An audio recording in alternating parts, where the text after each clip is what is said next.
So I'll turn it over to Jean to talk about the Renew America grant. Oh, thank you so much. And that was great information. I learned so much. Um, so I'm here to just tell you, I know you're also focused on solar, but I'm here to talk about the DOE Energy Efficiency Improvements for Nonprofits grant that Terra del Sol was awarded recently. And we are still in the initial stages of getting that grant agreement in place. They're providing several webinars and trainings, and there's a lot of grant management steps that we are implementing right now. Their timeline was to spend between now and the end of the year getting that all set up. And then this project was structured so that the first 6 months, we have a 6-month period to go and work with all of our recipients and determine their energy savings needs and the type of work and how much the projects are going to cost. And we have to submit all of that to DOE, and they make a go, no go decision at that point. So it definitely behooves us to, be prepared for launching that. Just to give you a little more information about the grant, we had requested about 3.5 million. It's leveraging almost $900,000 in match contributions from subrecipients. We have projects that are taking place in New Mexico, where the majority of them are located, but we also have some projects in Arizona and Texas. Most of the projects are located in distressed census tracts and communities or in underserved rural colonias, or the project itself serves disadvantaged, economically and socially disadvantaged people. So it tracked a lot of the important things that this grant wanted to accomplish. The nonprofits that we're working with include affordable rental housing providers, or they provide services in their communities, faith-based groups, schools, community facilities, museums, and cultural centers. Our goal was to achieve a 25% energy cost savings with a 25% lower greenhouse gas emissions goal. The way that we've structured this is we require commercial energy audits be done applying the Energy Star standard for commercial buildings or multifamily buildings, which will be used to identify the energy savings that need to be put in place in order to achieve those goals. And that will become the basis of the scope of work that we put out to bid to contractors. We wanted to take advantage of the opportunity for this work to provide employment and training opportunities for local residents. So we have established a relationship with AFL-CIO and their labor union contractors. They are experienced in paying Davis-Bacon wage rates, which are required on these projects. And also they offer apprenticeship programs. So we found that to be highly desirable. Once the project is done, the commercial energy auditor is going to issue the HERS certificate. The next step is we have a partnership with NMSU and Doña Ana Community College.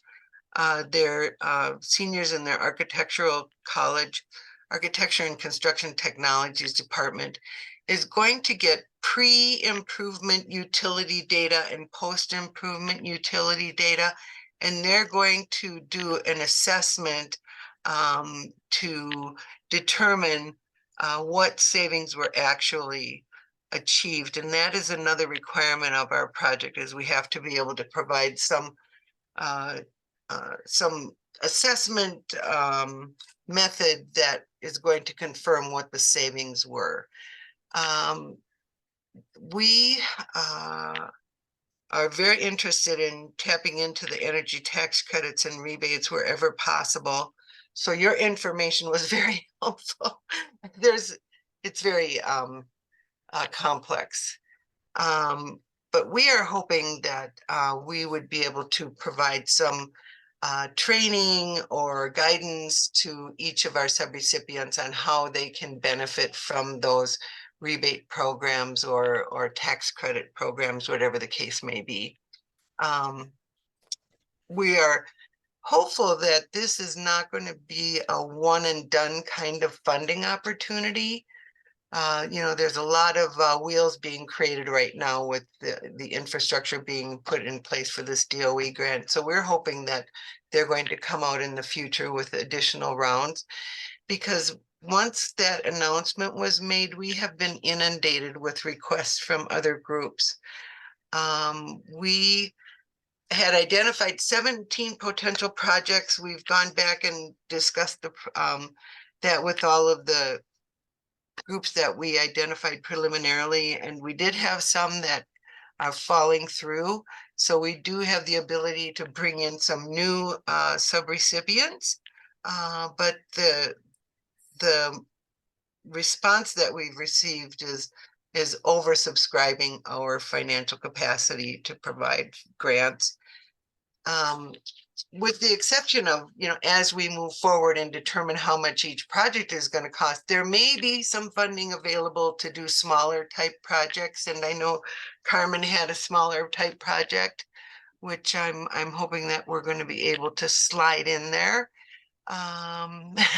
Yeah, I hear you. So this is a new effort for Tierra del Sol, as far as working in the commercial type projects, but they have a long history of developing multifamily rental housing. They've developed those projects that met HERS standards or were LEED certified. They also build a number of single family housing opportunities throughout southern New Mexico that also requires Energy Star compliance. And so they have some very good experience with this, and they've a lot of experience in managing construction projects and things like that. So it was a good fit for us to do this. And I'm hoping again that, we're going to be able to continue on. Now, I think they said that this was a 3-year grant. So it would be great if we could tap into additional funding in the future, just to make sure that we can serve all of the other organizations that we've become aware of that would definitely like to participate in this program. So any questions? If you have questions, you can reach me at, I'm going to give you my email, JV as in Victor, SHAW, JVShaw at cox.net, cox.net, or my phone number is 520-307-2654. Thanks so much, Jean. That's really clear and really helpful. Yeah. Okay. Good deal.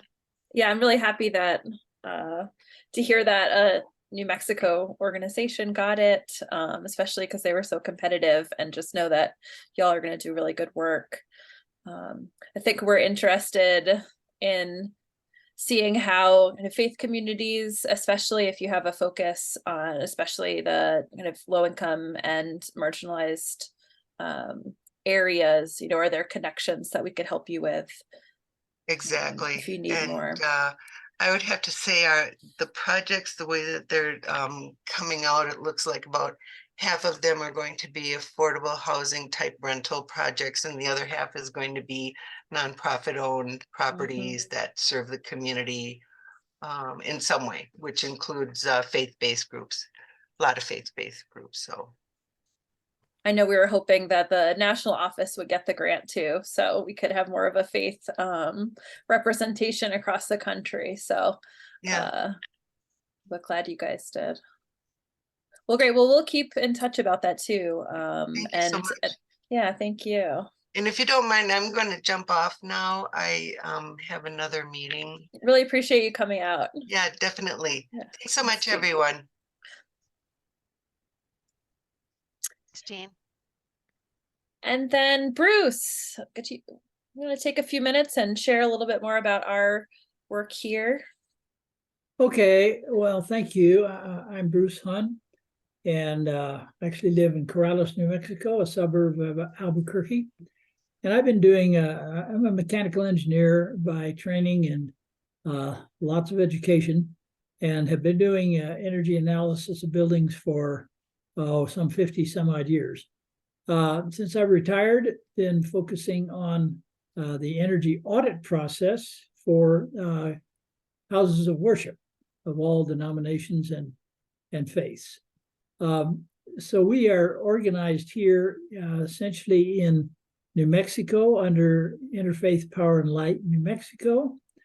I've been here for 5 years now.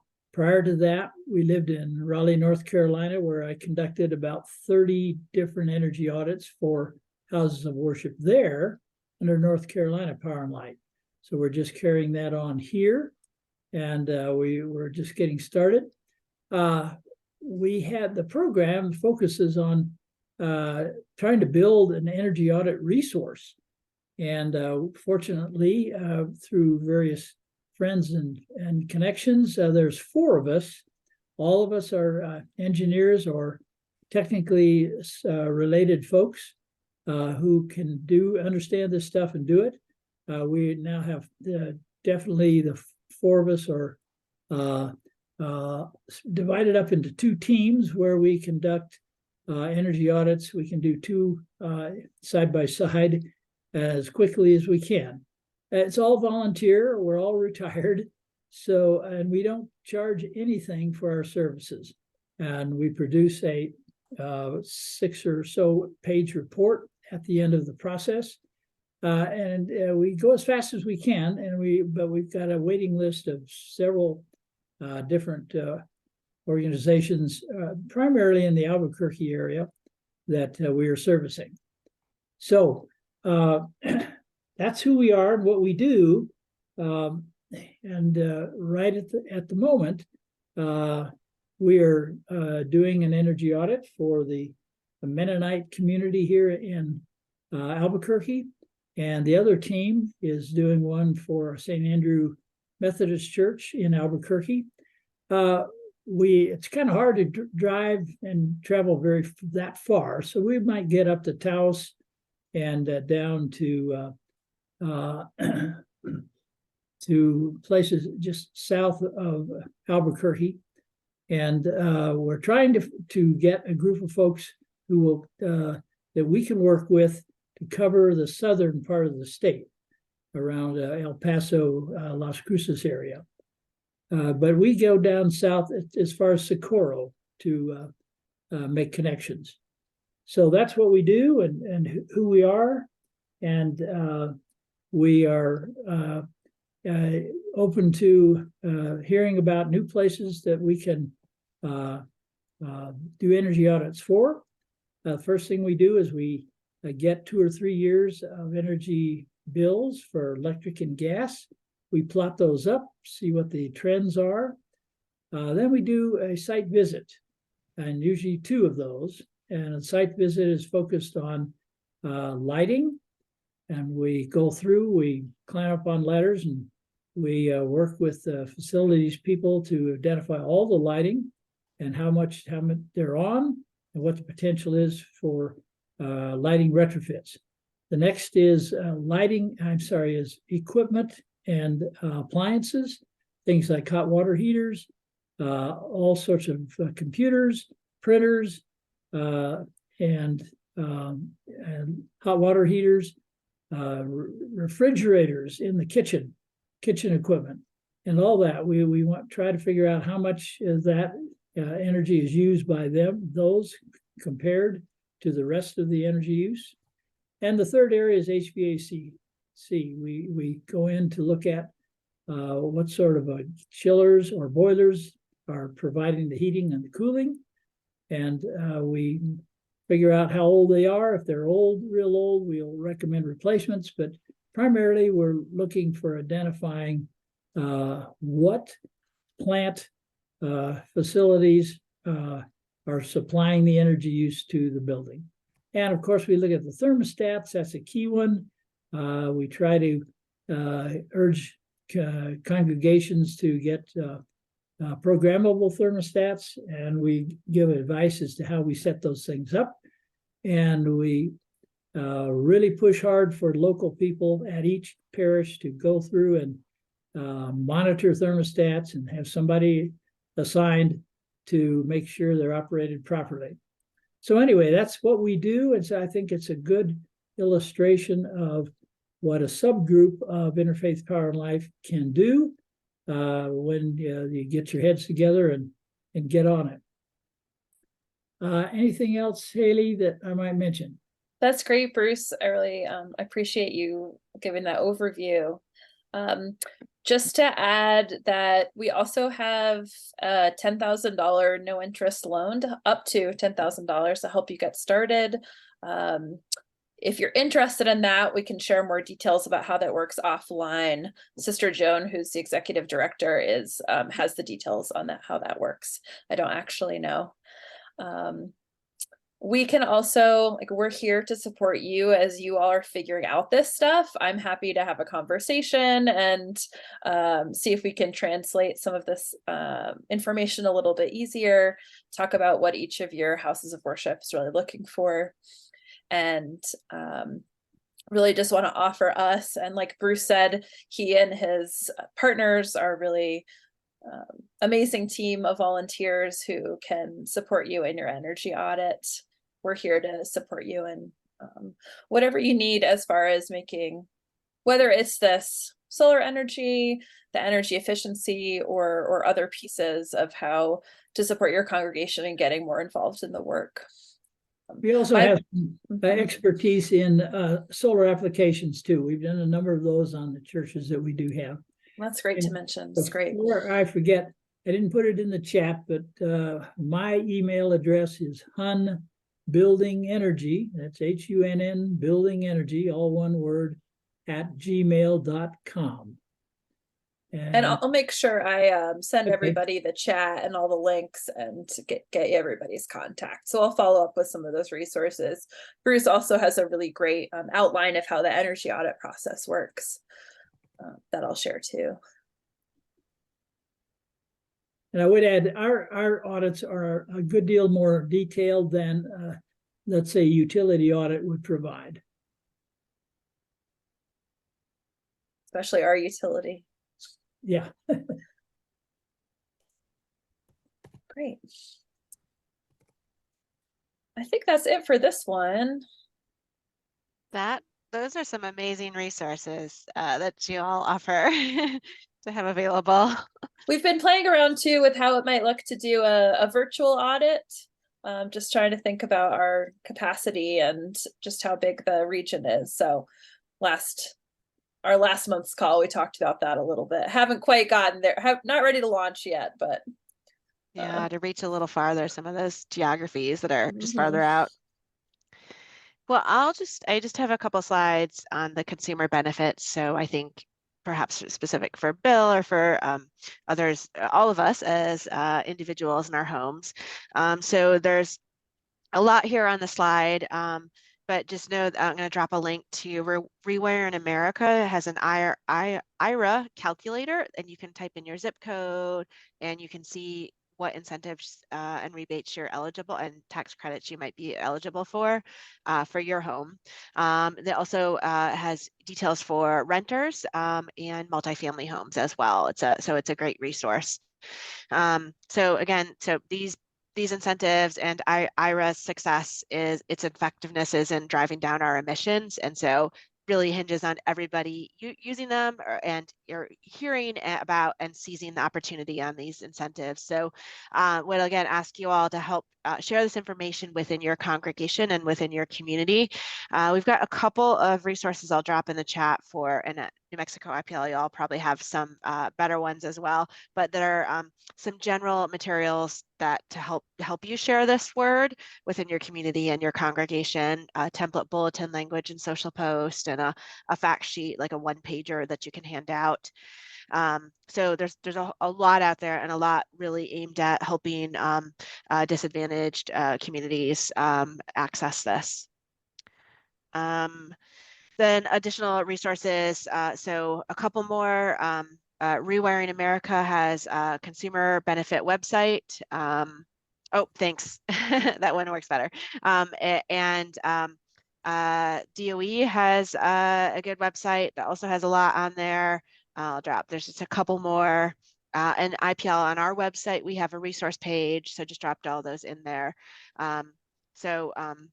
And then just like with the House of Worship related IRA programs, that individual states also likely have their own programs as well as utilities, depending on the utility, right, and what the state requires. But the states are also receiving funding and designing those funding programs to as they see fit. So something to also keep track of. And so I'll just want to say thank you all for doing this really critical and sometimes hard work. It's really important in helping us bring about this transition to a clean energy economy and reduce our emissions and care for our common home, and open it up for questions. I imagine there are a lot, and I'm hoping that Bruce and Haley can also help field some of those questions.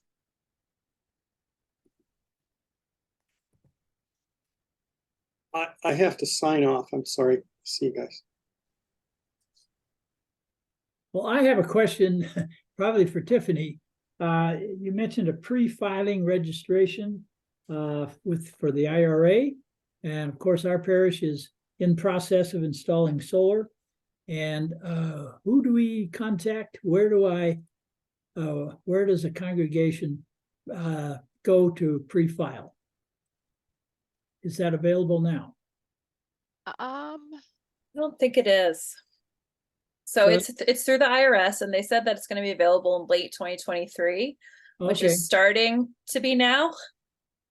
But I haven't seen any updates. Is that right, Tiffany? I don't think I've seen anything recently that they have that form I think you're right. available Yeah. yet. I think that's right. The thing, Bruce, is that you just want to make sure that you are installing it the same tax year that you're submitting your elective pay information. Okay. So that's something to be conscious of, I'd say. Mm-hmm. The note is, let me see. The last I read on the IRS website, it said that you had to pre-register once your equipment was installed and get a registration number, then you would submit an application to the IRS once the project is completed, and that it will come, like we're coming online hopefully in 2024.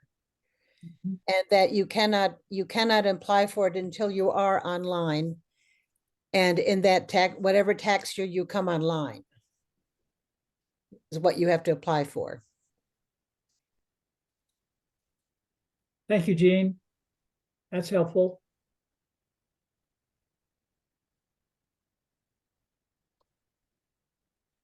Any other questions or success stories or challenges that you all have learned from trying to navigate this? Ruth, you're shaking your head. Hi, Ruth.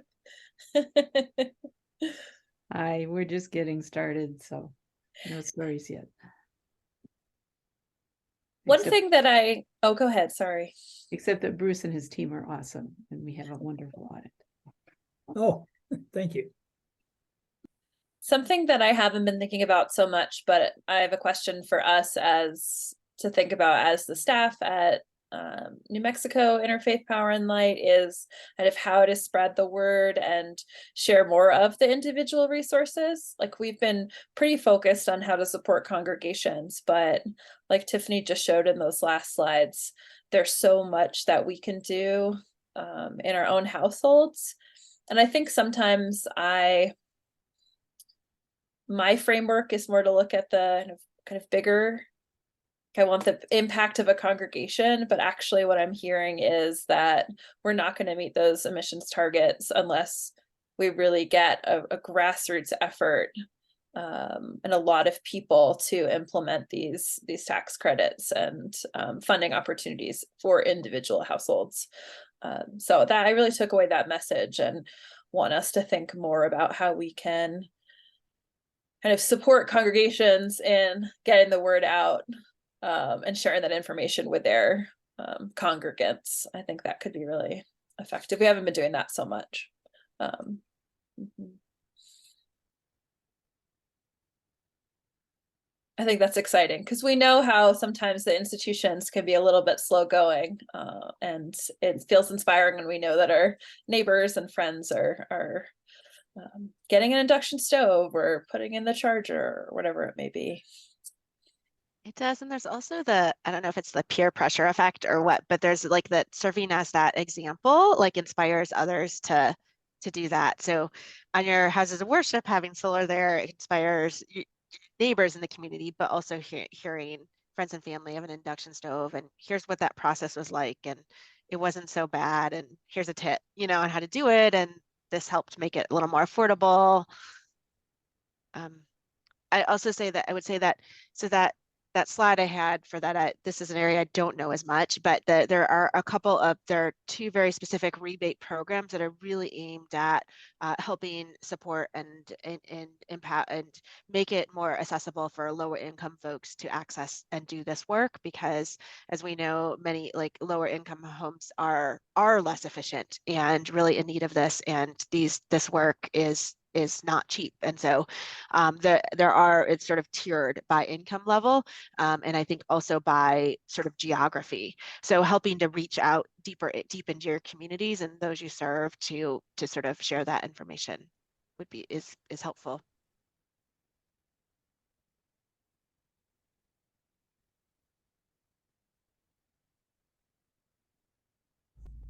Yeah, I think that's helpful for us to think Mhm. about here in Taos because, we're just interacting with a lot of low income people in a low income area that we might be able to be a way to get some of that information out. Yeah, I mean, I heard you mention the food boxes. I don't know if it is too Mhm. much, crosses a line, but could you put a fact sheet about the resources in there, just information, that points them to Yeah, places to go, I learn think about we it? could. I think we could. And we have a member of the local utility on our board, so there's just a lot to think about. And I'll say that, I mean, we haven't had much. We haven't. We just are starting this process, but the DOE part was a little bit tricky for us because we were encouraged to apply with the Colorado group, and then Mm. we weren't included in that. We were the University of Colorado.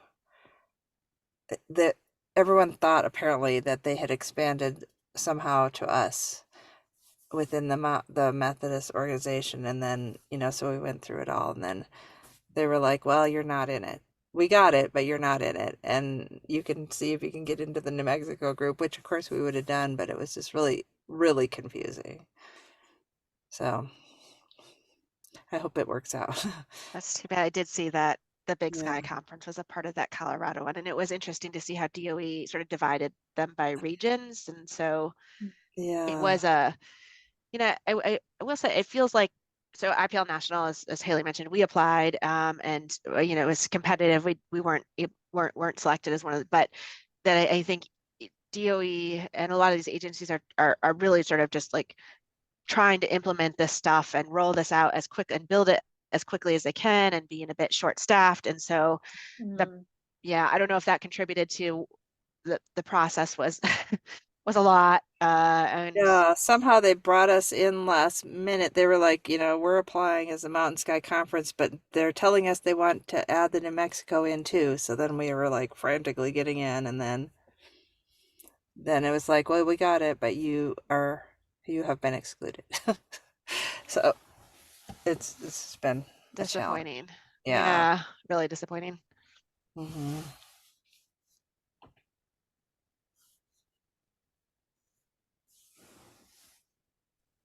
Are there other questions or comments, reflections?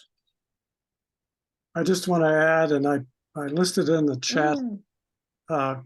I've been taking webinars from Collective Sun. Maybe some of you have too, but this is a turnkey group with a CPA on board, which you That's need for the IRA and the IRS. It's really a complicated kind of a mess right now in terms of late with their forms and so on and so on, and the cutoff dates, but they explain it very well. And as I understand it, it's a free service. They come in and actually do turnkey for any nonprofit. They find install contractors even. They even have some funds to loan, and they get a small percentage when something is done to pay themselves back. But it's really a collective son's worth looking into in terms of, everybody's busy and you go to your particular church and congregation, and it's difficult to find someone to go through all the hoops and with the IRA, but these people do it for you. So take a look at that. It's in the chat.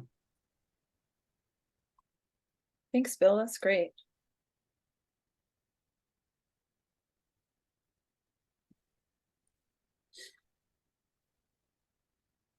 I think, especially for the direct pay, it's the recommendation is, find a tax person who knows about this to support you. I think we're trying to get as much information as we can to make it a clear process for how it would work for you to apply to get the tax credit. But I think with anything that involves the IRS, sometimes having that expert can be helpful, especially when this is a new project. There's an old saying that with the federal government, the large print giveth and the small print taketh away. Seems still relevant.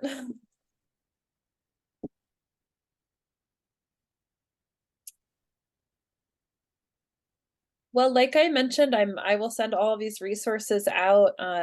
Tiffany, thank you so much for all of this information.